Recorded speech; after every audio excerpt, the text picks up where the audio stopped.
Blog Talk Radio.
Ladies and gentlemen, that was my nephew Mark Stokes with an original that he wrote and performed called Please Stay. This is Yvonne Mason with Off the Chain, and we are back. We were off last week because I was out of town.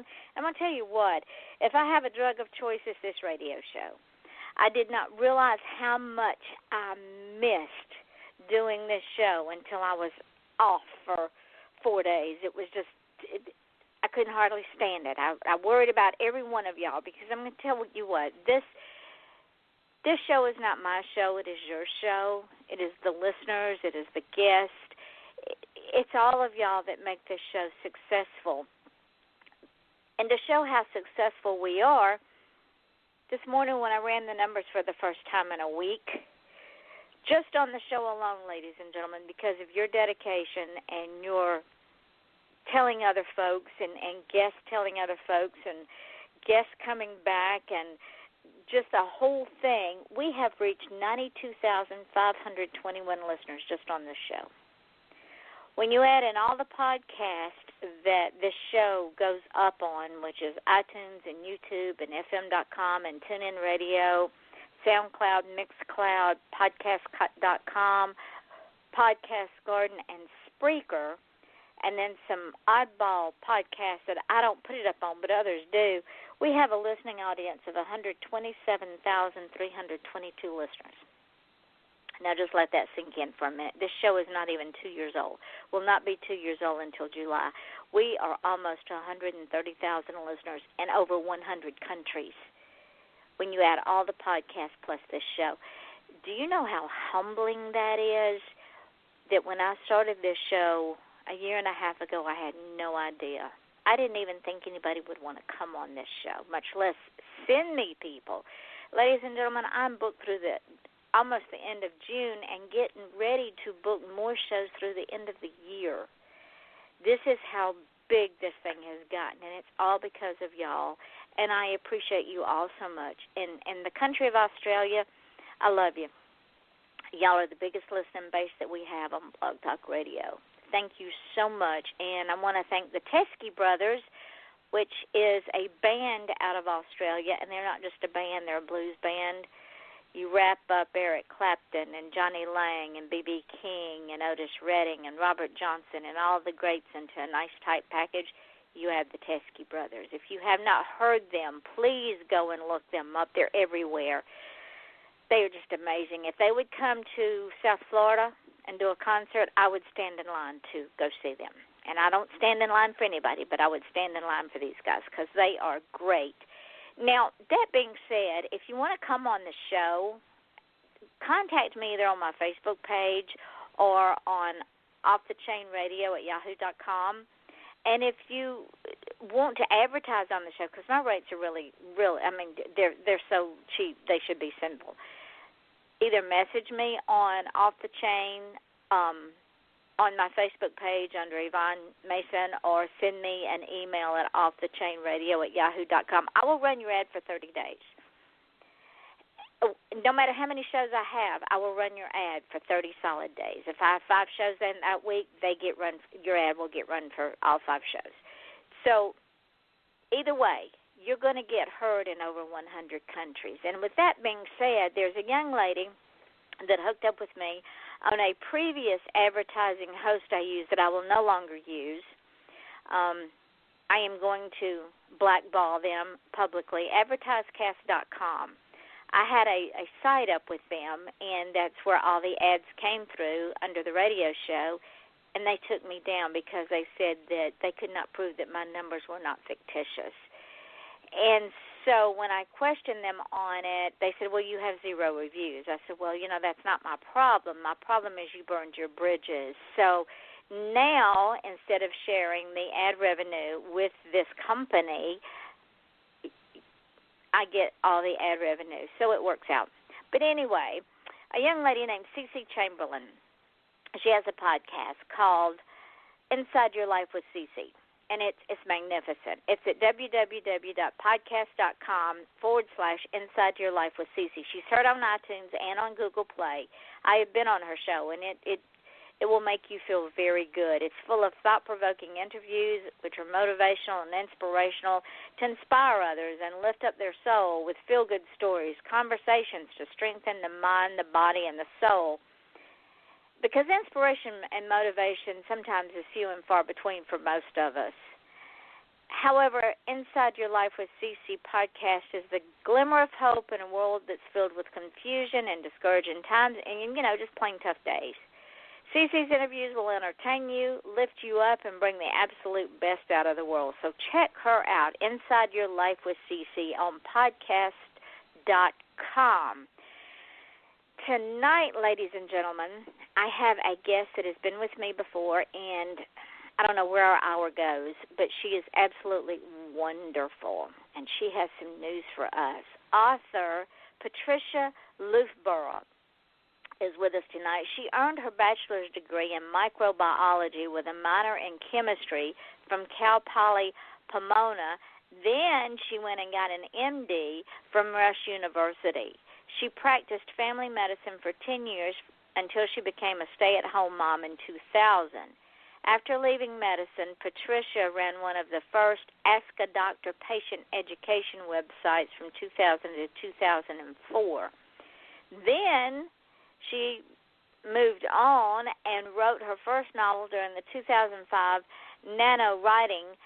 Then she went on to write 10 novels, 4 novellas, and over 100 short stories, mostly speculative fiction. Her debut novel, The Jacq of Spades, was self-published in 2015, making the New York Times and USA Today bestseller list as part of the Dark Humanities Science Fiction and Fantasy box set in February of 2017.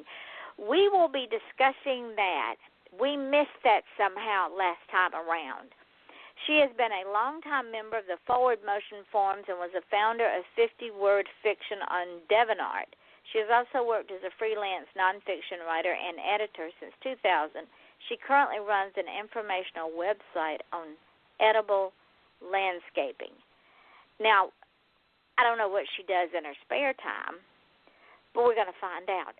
Welcome, Patricia. Thank you for coming back tonight. We missed so much that first time around. I don't know how we did that.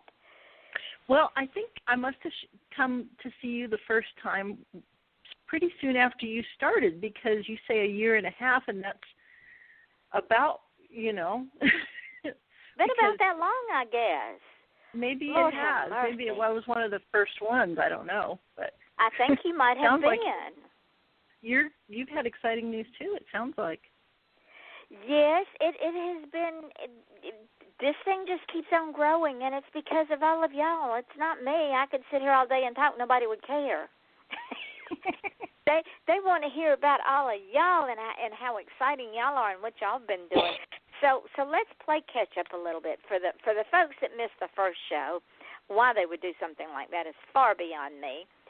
Just run through your history, a bachelor's degree in microbiology and a minor in chemistry. Were you doing it at the same time?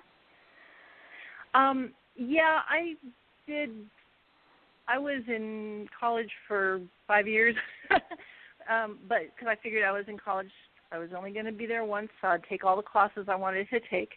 And at Cal Poly, the microbiology major was so chemistry heavy that all I needed actually to take was one more class, and I would get my minor. So I did it. Wow. And so I did that, and then I went to med school, and I did that. And but you're probably, pardon? And then became a doctor. Yes. Yeah, my original training is in family medicine, and I did a family medicine residency, and I had my private practice for a while, and then I had, by this time getting up to there, I had 3 kids, and it was just getting to be a little bit too much to be in private practice. So then I went back to my residency program and as an attending, and taught medical residents for I think 4 or 5 years, and then that's when I ended up deciding to stay at home, was in 2000. So it was about 10 years I was out and practicing family medicine. So one busy lady. And then I found it interesting that you had a patient education website. Yeah, I was at home, and with my kids, and I wanted to do something, that could, help with the house and everything. So I had been, I guess I went online, probably in 95. I was way long time ago when it was like AOL and all that stuff, dial-up. Yeah, I remember dial-up. And but by this time I had been on for a while, and I kind of understood how to do things, and I decided to get a website, and and I had a patient education website for it's like 4 years, and it wasn't the very first Ask a Doctor one, because there had been some guy, I think in I want to say Australia, I don't know, that was doing a very small Ask a Doctor thing. But anyway, that's what I was doing. And so I guess I was the second one. But I didn't know about him. But after about 4 years, I was just kind of like, it was just not working financially, so I quit doing that. And it was about that time that I found out about the National Novel Writing Month, which is it's a worldwide personal challenge now, where you try to write 50,000 words, which is basically the minimum for a novel, in the month of November. And I had always wanted to write a novel, and I thought, well, gosh, I'll do it. So I did. And at that time, it was right when we were moving from California to Oklahoma. So I spent the first week of this challenge sitting on the floor in my laptop because our furniture had not arrived yet. So that was really interesting. That's how I got started writing novels. Before that, I had never written one. But I found that I really liked it. And so I started writing and finding out more about, getting hooked up with groups and stuff like that. And that's how I got into Forward Motion. And they have a ton, is Forward Motion for writers. If anybody's interested, it's a great place to start, and I really, really recommend it. They have all kinds of writing prompts and challenges, and it was just, for me, who was just really finding out about writing, it was wonderful because I could just jump in and take a challenge, or whenever I felt like it. And I just learned how to write there, I think. And I'm just writing all those different short stories and different things. So, and that brings up a question. When you started, and there have been people that have asked me this question. They say, I feel so alone because they didn't know where to go. So when you found that Forward Motion forum, I cannot talk tonight, did it help with your confidence and your not feeling like you were all alone out there? Because writing can be a scary place. Well, I'm a real introvert, so being alone is not a big problem for me. but really, I had no experience in writing. And so, well, I did. I mean, I wrote journals when I was a teenager and stuff like that. I mean, everybody does. But as far as writing novels or writing stories or anything like that, I hadn't really done any of that. So it was nice to have, okay, well, you can go here and get a prompt and figure out a story, and just write something, and you can post it and we'll look at it and say yay or, whatever. And here's where you can go to get a critique, and this is how, you learn how to do these things, whereas, which I think is really important, because if you can't stand somebody online that's in a closed private forum telling you that something is wrong, then what in the world are you doing publishing a book and having it out in the wide internet, where anybody could be coming by and telling you it's wrong. Well, and with that being said, if someone is critiquing another person's work, they need to follow through with a solution. If what they're reading appears to be a problem, then they need to be part of the solution. Say, how does this sound, or would this not sound better, or you need to add more. Right. I mean, yeah, it's a give and take, and that's the sort of thing you need, people that you trust and that you can find out who's good and who's not, and who's trustworthy and who's going to flake on you, and all that kind of stuff. So that was kind of what I found at Forward Motion was the the people that now it's like, that's where I met my editor, Erin Hartshorn. She was in Forward Motion, and some of my best reviewers are people I've known there for, I've known these people for like 10 years now, and so, or longer actually, going on 20. Oh my Lord! And well, not quite 20, maybe 13 or something like that. I don't know, can't do math, but but it's like you get to know people after a while, and you spend time with them, and you find out who's good and who's not, and that's an important thing for people to have. When they're going to start doing something like this, especially self-publishing, because, that can be kind of lonely if you don't know anybody. That is very, very, and especially when one is new to marketing and PR work and all the pitfalls that you can get into, and then you have those folks out there that promise you the moon and deliver cow manure, but they want to charge you an exorbitant amount of money. Yeah, I've run across those in my time, too. Yes, and you just sort of look at them and go, nah, if it sounds too good to be true, guess what? It probably is. And you were also the founder of the 50-word fiction on DeviantArt. What is that? What is DeviantArt, or what is 50-word fiction? What's your question? What is 50-word fiction? Oh, it was, there's different lengths of stories. And you can have stories from very short, maybe just 4 or 5 words. You can have stories that are a million words. It just depends on what you want. And I got interested in what they call flash fiction, which is less than 1,000 words. And I thought, well, why don't we do it 50 words? I don't know where I got 50 words, but for a long time, I was the one that started that group, and after a while, I had to back off because my mother-in-law got sick and there was some issues with that. And, I just wasn't able to run the group anymore. But yeah, that was a lot of fun. That was basically writing stories. It had to be a full story, and it had to be exactly 50 words. It couldn't be 49. It couldn't be 51. It had to be exactly 50. And it was a lot of fun, Also trying to figure out a story. Because you got to have a beginning, a middle, and a conclusion in 50 words. Yes. And that's why it's called flash fiction. And ladies and gentlemen, if you've never written flash fiction, say that fast 3 times. Trust me, it is not as easy as it sounds. And I know I've heard people say, "Oh yeah, I could write that in no time."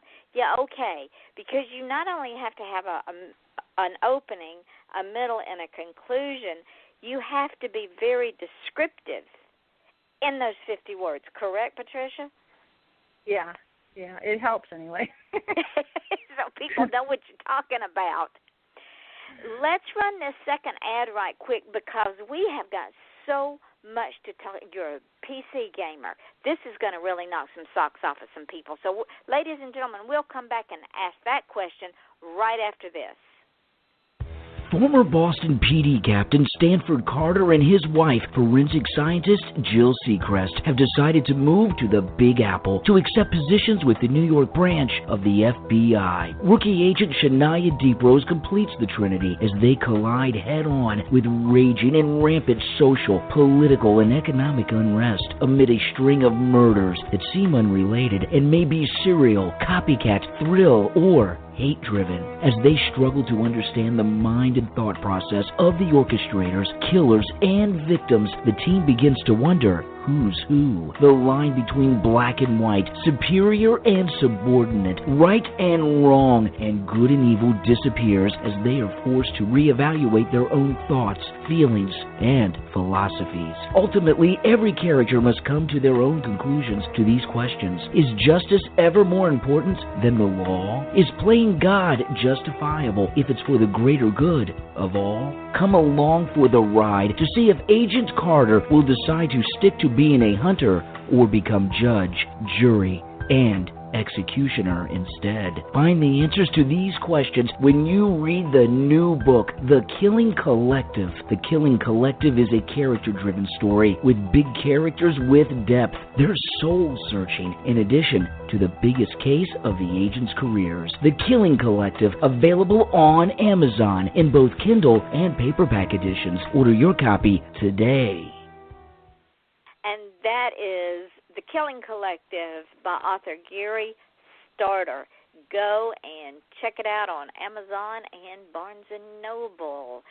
Now, we are with author Patricia Loofbourrow, and I did not realize it had been so long since she and I talked, so we're catching up on old stuff and bringing out new stuff. And I think one of the things that we did not talk about the last time is you're a PC gamer. Yeah. And it's just you asked what I do for fun. That's one of the things I like to play on the computer.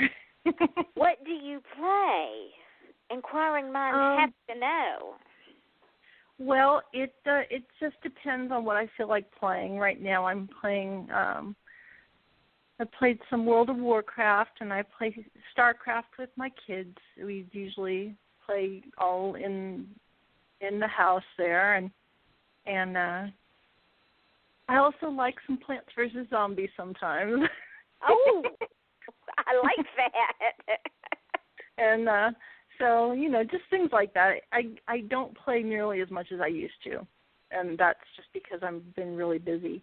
But it's just something I do for fun. Well, and it also, if you're like me, there's 3 games that I play, and the reason I play them is by the time nighttime rolls around, if I can't find something to shut my mind down, I don't sleep. So I'll be up for days. And I have found I need at least maybe 2 hours a night sleep. If I get 2 hours, I'm good for a while. But that seems to be, really, but that seems to be the thing that will just, because I don't have to think about it, it's mindless. And my mind can just shut up and be quiet a while. Because if I don't, then the voices start talking, and then we have a whole other issue. And I just saw that you lived in Chicago and Tokyo. How in the world, Chicago, okay, Tokyo, how did you get to Tokyo? I was there with a group that was helping teach English. I was working with students at Tokyo University that were focusing on English in their college, and so I was there.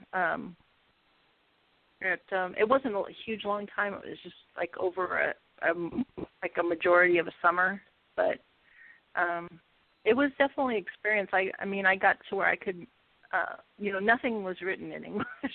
Like you go on the subway and everything, pretty much once you leave the touristy areas, everything is in Japanese. So I got so I could read a little bit and speak a little bit, just enough to get by. But that was in 1982, so don't ask me anything in Japanese now. Oh my goodness! Yeah, because if you don't use it, you lose it. 3 years of French. You don't use that. You don't use it in Oklahoma. So no. You start speaking Japanese in Oklahoma, and they're gonna come put you away somewhere. So let's talk about. Oh, no, because I just saw something else. And I remember us talking about this before. You love power tools. Yes, I'm good at making things. I have rabbits. Well, just one rabbit right now, but I made the hutch that she lives in, and I make, like I have when I do live shows with my books, I have a backdrop, and I made that, although that didn't really require power tools, but I just like making things. So that's amazing. I can't but, even. You have to use a circular saw to cut your PVC pipe and all that kind of stuff. So yeah, it doesn't scare me. I figure you can run a sewing machine and not kill yourself. You could certainly run a. That's true. I can run a sewing machine, but don't ask me to run a circular saw. Those things make me nervous. They sometimes they take on their own life form. I expect. Well, the trick with that is making sure that everything is clamped down. If it's not, you have to make sure it's not moving, and then you're fine. Bop you in the head when it gets through being sewn in half. Yeah, you just saw it and it's done. Turn it off. But, my word. And how in the world did you get involved with liking anything to do with outer space? Oh, I've always liked that, just even when I was a little kid. So it's up there. It's interesting. What made you? Was it the movies that started coming out? Was it just? Because I used to catch myself, and I still do, when I take the dog out at night, look up at the sky know that there's something beyond us there's things even beyond the stars. We don't know what's out there. Yeah, it's all real interesting to me, so I don't know. Do you think that one day you'll write about it? I have written stuff about, I have this one book that I wrote a long time ago that I never published or anything. It needs a lot of work about, I tend to like to write about things in the really far future because there's a lot more room out there to wiggle, I don't know what's going to happen next week or, 2 years from now, but, throw yourself a couple thousand years from now, you can basically say anything happened. That's true. And that brings me to the Alcatraz coup. Yeah, well, that is a prequel to my series, which is called The Red Dog Conspiracy, which is about a city. Well, it follows a female private detective who is in this city that has been split between 4 crime families. And then the question comes up, how did a city get split between 4 crime families? And that's where the Alcatraz coup comes in. Basically, that is a civil war that happened inside of the city about 100 years before the start of the Red Dog Conspiracy series. And that came out in, it was first published in February of 2017, but the paperback version didn't come out until April of 2017. And it's basically about this man who is the palace guard to the king, and the king gets assassinated by his son, who is a crazy person, and this guard is the main palace guard, and he's got to decide what to do. Does he follow this crazy guy who's doing all kinds of crazy things, or does he take over? And you have to read the book to find out what happens. Well, I was reading your blog about Xavier and Alcatraz. Yes, that's the palace guard man that is the focus of the book, and he he has a choice to make. Does he follow this guy who is ordering him to do all kinds of horrible things and threatening his children and just basically making his life miserable, or does he follow these orders and kill a bunch of people, or does he not follow the orders and have his children maybe die, or does he take a third path? That's the question. It's all about choices, and life is all about choices. Yeah, it's a really hard choice that this guy has to make, and so he does it, and that's how kind of unwittingly the situation that you see in the Jacq of Spades, which is the first book in the Red Dog Conspiracy series. That's how this situation that is there has come about because of his choice that he made 100 years before. Really, I mean, it's a pretty direct choice. Although he didn't intend all this stuff to happen, it did. And there's always in anything that we do in life, there's always unintended consequences. Right. And I'm a big fan of showing, like when your kids are little and they do something and you just kind of let them, you don't let them get hurt or nothing, but I mean, if there's consequences, they shouldn't be necessarily shielded from them. I agree. As much as possible. I mean, obviously if it's a train coming, you get them out of the way, but I mean, like if they break something and then that was something that they needed for something else, well, then you know what? Maybe you got to get some money and buy a new one because you broke it because you acted silly. It's like that sort of thing. It's the being responsible in accepting the consequences of what I always told the children, you do anything you want to, good, bad, or indifferent, I don't care. You know, you can make that decision, but when you do, there are consequences, so you better be ready for them, good, bad, or indifferent. Because bottom line is, you made that choice. Nobody twisted your arm or held a gun to your head. Right. So anyway, so that is, I wrote that kind of because the question did rise once you read the Jacq of Spades. You start on the series, you're like, well, how did this happen? How does the city get like this? Because there's some very strange things about this city, as you find out if you read the story. And but they all directly relate back to what this man did and what he decided to do. So the Queen of Diamonds and the Ace of Clubs is all part of that series too? Right, and the Queen of Diamonds is the second one, and it came out in October of 2016. And the Ace of Clubs just came out in October of 2017. And I am right now working on just the very beginnings of getting the next one, which is the King of Hearts, set up. And that one is going to come out in October of this year. How many books are in this series? It's going to be a 13-part series for the main story. And then, you know, of course, I already have the Alcatraz Crew as a prequel. I do also have a couple of side books that are planned. One of them is going to be, there's these, the story is set up as a detective noir, as in film noir, and a lot of the noir stories will have or like a hard-boiled mystery. A lot of them will have a first-person narrator. And so my first-person narrator doesn't know a lot of what's going on. And so I have to fill in with these other books.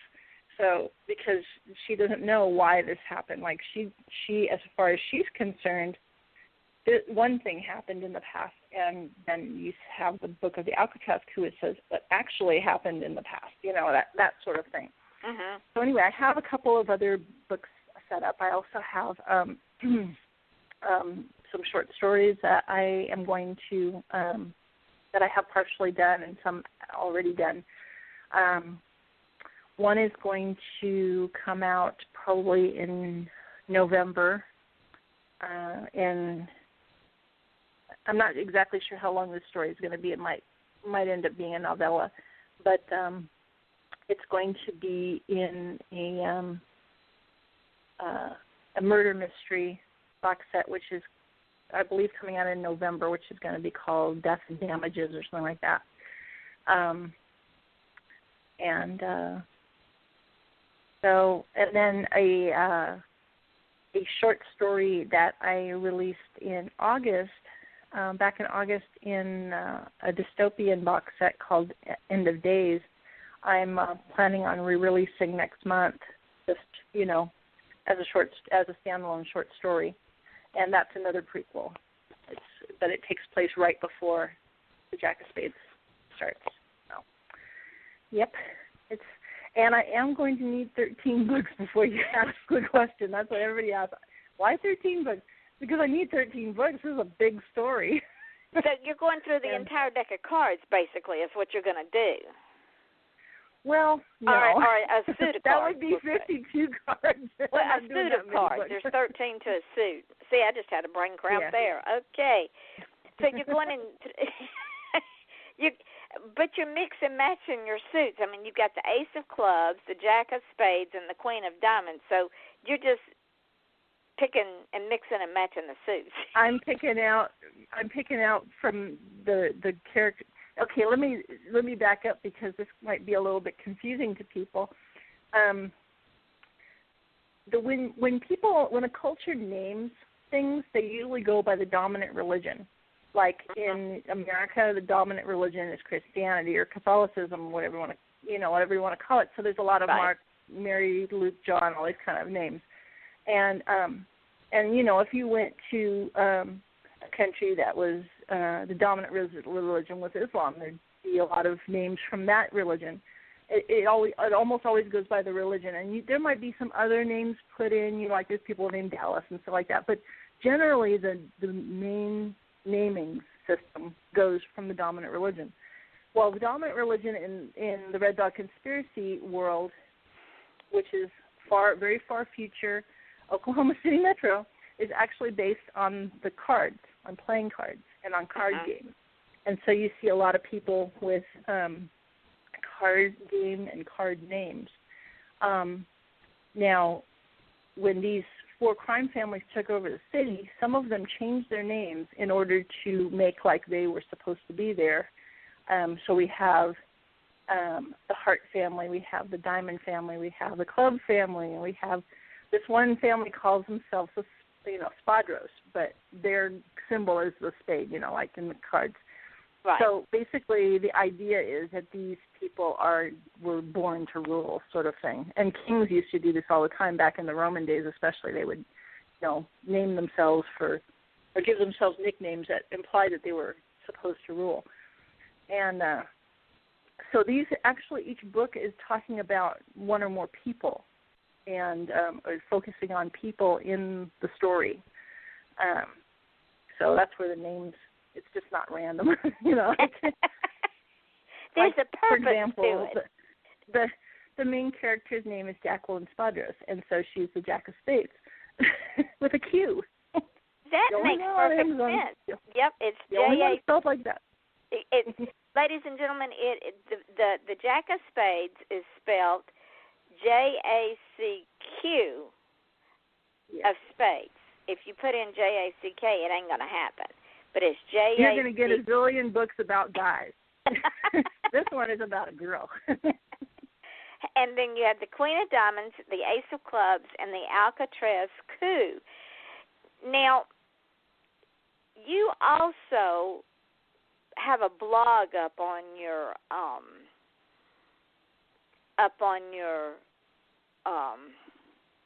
my website? I just went brain stupid. But you write blogs up on your website. That's what I'm trying to say. I just went brain stupid. Yeah, I do from time to time, yeah. And you wrote a blog about Hannibal Lecter. And you know that serial killers are my forte. You've known me long enough to know that. And I found it very interesting about what you wrote about Hannibal Lecter and the fact that the guy that wrote the book wrote his character with oddities. He had, 6 fingers on his left hand and small white teeth. And maroon eyes. And you and I both know that in real life, serial killers look like all the rest of us. Right. And there is a serial killer in my story. And he looks like everybody else. And exactly. So there's actually a couple of serial killers in my story. there are more than one, but one is legitimized and the other one is just running amok, basically, and they don't know where he is. The serial killers are either very organized or very disorganized, and I guess you have both of them. You have one who's very organized, very normal, and the other one is just... No, let me tell you why. Because one of them is one of the mobsters, one of the crime family's heads, and so he can basically do whatever he wants because he runs the city. His serial killing is kind of a hobby or something. But this other guy, he is... they don't know who he is, and he's just going around killing people, and he's found that it's fun. And so, and they do. They're both, I guess they would both be organized. It's just that this other guy is outside of the, social structure, and so people are concerned about it. They're not worried about the mobster. They're just worried about the other guy. Right. They know if you get on this guy's bad side, you're going to end up in his, in his kill room. Everybody knows that. It's not a secret. But it's this other guy, they don't know who he is. Where you're going to end up. I love how, or where you're going to end up when he kills you. Where am I? No, where the victim, the second guy, where the mobster, if you get on his bedside, you're going to wind up in his kill room. But the other guy, you don't know where you're going to end up. He's just going to kill you somewhere. You don't know who he is. You don't know who he is. You don't know when he's going to strike, and you don't know where you're going to end up. Yeah, that's so scary. People are scared. I love it. You're a woman after my own heart. Now I want to. Yes, people, we're twisted. Leave us alone. Yeah, I think you got to be a little bit twisted to write crime fiction. I don't know. Yeah, this is what we call it, off the chain. Now I want to know. Number one, how you wound up on the New York Times bestseller list, and how you found out, and what your reaction was. Okay, well, basically what happened is I had got involved in a group multi-author box set, which was a science fiction and fantasy box set called Dark Humanity. And the purpose of this was to make a list. Wasn't sure whether it was going to be just the USA Today or whether it was going to be New York Times. We were hoping New York Times. So anyway, we and I already had, it was one of those where you could use a book that you'd already written, and so I put in the Jacq of Spades.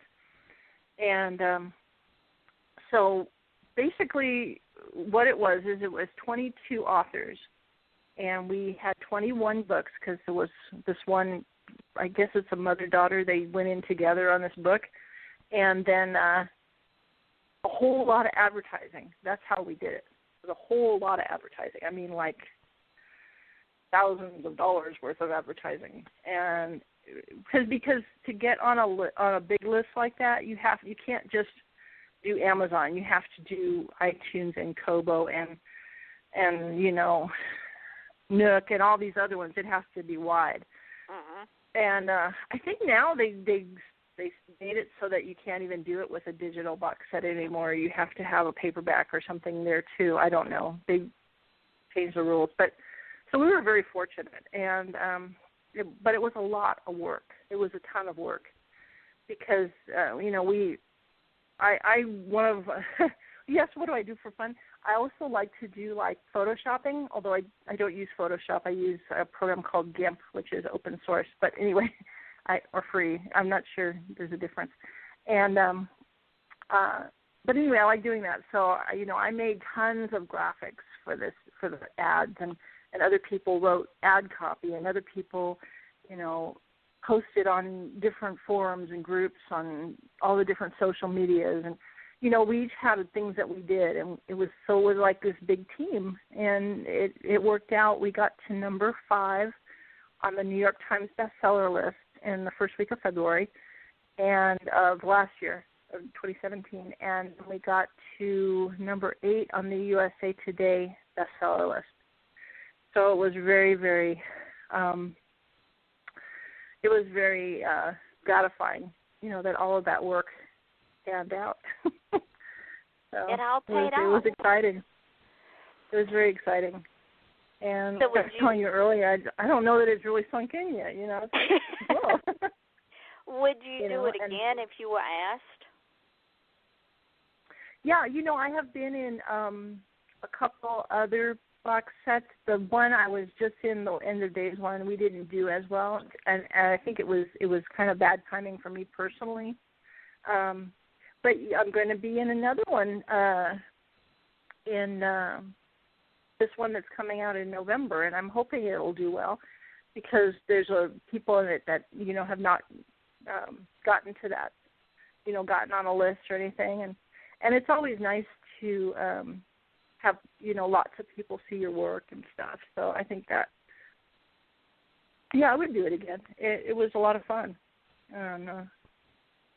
So ladies and gentlemen, the bottom line here is, and it's not just in writing, if you have a mission and you have a drive, you have to be willing to put those two in a marrying position to make things happen, because anybody can say, well, I want to do such and such. But sometimes we just have to grab our destiny by the horns and just make it happen. Would that be fair, Patricia? I suppose. But I think what I take from it is that if you have a good team that's all together working as one unit, then you can pretty much do anything.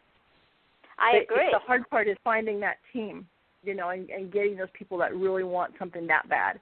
Because that was one thing with the Dark Humanity box set, is everybody on there wanted it really bad, and they wanted to be on there, and they put forth their full effort, and I think there's I've been on things also where not everybody did, and it didn't, so I think that's what I learned from it. Is like, if you're in a situation and everybody is just all out for something, then you're gonna succeed. Well, and it was a really good experience. You are not going to believe this. What? But our hour is getting short. Oh. This happens to us every time. It did go fast. I know it does, and we're here chit-chatting, and then all of a sudden it's the end of the hour. I don't know where it goes, but it travels by so fast, sort of like my life. So what I want you to do is, A, tell me you'll come back when you get ready to release your books. And you're releasing in November, right? I am right now, as we speak, I am waiting for Audible to approve my audiobook of the Ace of Clubs so that we can put it out there. It's already done. I'm just waiting for them to approve it, which you never know how long they're going to take. And then in February, I'm going to release my short story called Vulnerable, which is another prequel. And then in October comes The King of Hearts. And then I'll have another story that I don't have a title for yet, but it's kind of the events of the Jacq of Spades. There's a police officer that's investigating the same crime that the main character is, but he's coming at it from a different angle, and so it's basically what he's doing, and that's the one that's coming out in November. So if we bring you on about the middle of October, we can talk about the one that you've released in October, and then talk about the one that's coming out in November. Sure. Sounds good. Okay. All right. Well, let me get you some dates, and I'll send them to you after the show. But until then, tell the lovely folks the name of your books, where they can be found, and where you can be found. Okay. Well, I can be found at jackofspades.com. Is probably the easiest one. That's Jacq with a Q. My book series is called The Red Dog Conspiracy. And the first in the series is called The Jacq of Spades with a Q. Jacq with a Q. Because her name is Jacqueline. And they can be found everywhere, including Audible. So paperback, hardcover, all the digitals, pretty much anywhere. It's in the system. You can order it from any bookstore in the world. So if you want to get it from your library, just go and request it. That's perfectly fine with me. I just want people to read them. So. And tell others and leave reviews. Ladies and gentlemen, it is very important that when you read our books that you leave a review. And if you find that the book was not something you would normally read, doesn't make it a bad book. It just means that it's not something you would normally read. So please don't leave a bad review if it's not something you would normally read. That's kind of foolish. But that being said, leave reviews, because these people work very hard at their craft. They're wonderful, wonderful artists and writers, and give them a chance. I'm telling you, the indie publishing world, indie authors are becoming a bigger splash than ever. In some ways, we outshine the traditionally published authors because we have control of our work. Right, Patricia? Yes, and that was the reason why I chose to go self-publishing is because of the control I have of my work. I can choose what I do and when I do it, and I can publish when I want to. And I don't have to go hat in hand with somebody and beg them to publish my book. I can just do it myself. And not only that, but when it goes out there, it's your work. It's not somebody else's rewrites. Well, yeah, that too. Because once that would you make turn you a crazy, book, I think. oh, it would make me insane. And we get to pick our own covers, which is very important. And once you turn it over to a traditional publisher, it does not come out looking like what you sent in. I'm going to tell you, it never does. But yeah, well, I don't have any problem with traditional publishing at all. I it's not that. But I just felt like it wasn't for me. No, it's not for me either. I'll just put it this way. I'm 55 years old, and I've got a 13-book series. I cannot wait 3 or 4 years in between each book. I don't have the time. So I need to get them out now. Got to get them done. Got people wanting them. Yeah.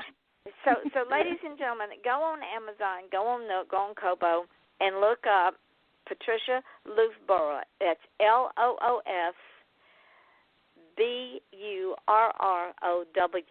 And her OU. Bourrow. Thank you. I'm telling you, I cannot talk tonight, Patricia. I don't know what's wrong with me. I think it's lack of sleep. So tomorrow night, ladies and gentlemen, we will have, for her first visit on the show, author Lottie Bogan. On Friday night, we have musician Bob Kennedy, and on Saturday night, we have author Janet Taylor Perry. All these shows will be at 8 o'clock Eastern Standard Time, so join us. We are back. Now, y'all all know at the end of the show, I say thank you for my guest giving me an hour of their time. Thank you, Patricia, so much. It's such an honor to have you on again and to catch up on things we missed the first time around. Either that or I have onset of dementia. Don't remember talking about them. Thank you so much for having me. I always have fun here. Well, that's why we call it Off the Chain, because it's totally crazy around here. I never know if my studio computer is going to work or not, so tonight was one of those nights.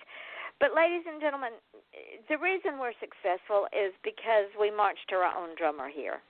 And we don't just feel special, we are special. And that's the way you have to live your life. Don't just feel special, because you'll never be special.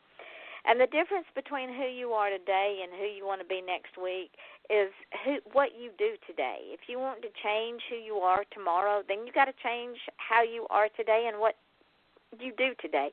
Otherwise, the changes won't happen. And if you want to achieve greatness, please, ladies and gentlemen, do not ask for permission. Nobody's going to give it to you.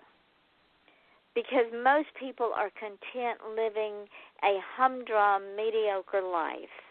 They aspire to do great things, but they don't have the inspiration or the motivation. It's always out there somewhere.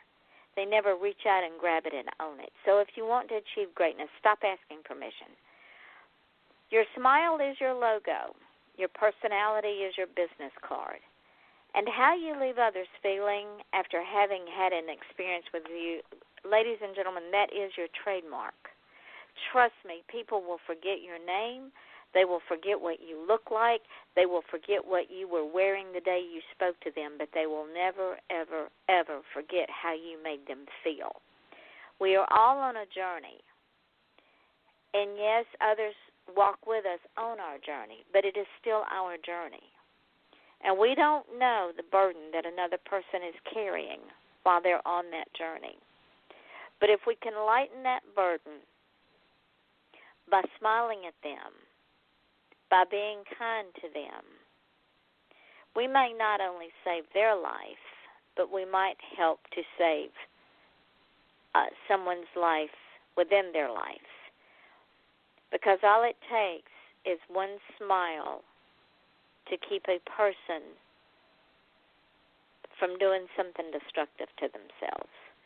So remember that the next time you're in the grocery store, or you're in the gas station, or you're out shopping, or you're talking to customer service, and trust me, they can be tiring.